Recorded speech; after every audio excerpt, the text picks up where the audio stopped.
শ্রীরামকৃষ্ণ। অন্তরে বাহিরে দুই দেখছি, অখণ্ড সচ্চিদানন্দ। সচ্চিদানন্দ কেবল একটা খোল আশ্রয় করে এই খোলের অন্তরে বাহিরে রয়েছেন, এইটি দেখছি।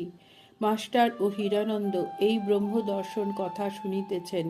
কিয়ৎক্ষণ পরে ঠাকুর তাহাদের দিকে দৃষ্টি করিয়া কথা কহিতেছেন।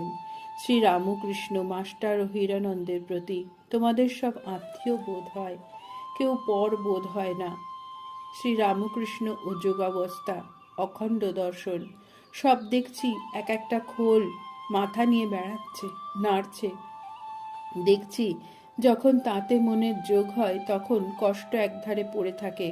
এখন কেবল দেখছি একটা চামড়া ঢাকা অখণ্ড, আর এক পাশে গলার ঘাটা পড়ে রয়েছে। ঠাকুর আবার চুপ করিলেন। কিয়ৎক্ষণ পরে আবার বলিতেছেন, জড়ের সত্তা চৈতন্য লয়, আর চৈতন্যের সত্তা জড় লয়। শরীরের রোগ হলে বোধ হয় আমার রোগ হয়েছে। হীরানন্দ ওই কথাটি বুঝিবার জন্য আগ্রহ প্রকাশ করলেন। তাই মাস্টার বলিতেছেন, গরম জলে হাত পুড়ে গেলে বলে জলে হাত পুড়ে গেল, কিন্তু তা নয়, হিটে হাত পুড়ে গেছে। হীরানন্দ ঠাকুরের প্রতি, আপনি বলুন, ভক্ত কেন কষ্ট পায়? শ্রীরামকৃষ্ণ, দেহের কষ্ট। ঠাকুর, আবার কি বলিবেন? উভয়ে অপেক্ষা করিতেছেন। ঠাকুর বলিতেছেন, বুঝতে পারলে?